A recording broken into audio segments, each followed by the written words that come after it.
आई येतो ग असं म्हणत घराबाहेर पडलेली ती 3 पावलं पुन्हा कधीच त्या उंबरड्यावर परतणार नाहीत याची पुसटशी कल्पनाही त्या माऊलीला नव्हती।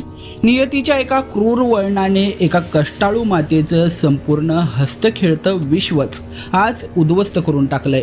कल्याण मुरबाड मार्गावर झालेल्या त्या भीषण अपघाताने केवळ 11 निष्पापांचे बळी घेतले नाहीत तर एका एकाकी आईच्या म्हातारपणाच्या 3 काठ्या एका क्षणात मोडून टाकलेल्या आहेत।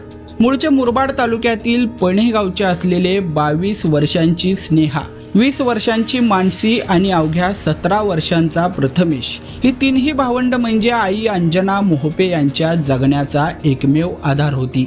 10 वर्षांपूर्वी पतीच्या निधनानंतर खचून न जाता अंजनाबाईंनी आपल्या 3 लेकरांना पदराशी धरून ठाण्यातील दिवा गाठलं होतं। अत्यंत हलाखीच्या परिस्थितीत दुसऱ्यांच्या घरी धुनीभांडी करून काबाड कष्ट सोसून त्यांनी या तिघांनाही मानाने जगवलं आणि शिकवलं। मोठी मुलगी स्नेहा आता कुठे नोकरीच्या उंबरट्यावर होती। घरचे गरिबीचे दिवस आता संपतील असं वाटत असतानाच काळाने घाला घातला।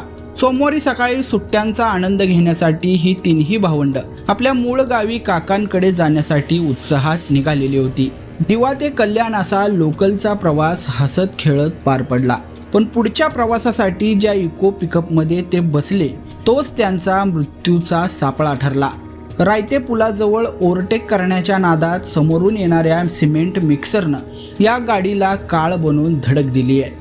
या भीषण अपघातात 11 जणांचा करुण अंत झाला आणि त्यात ही 3 भावंड कायमची निघून गेलेली आहेत।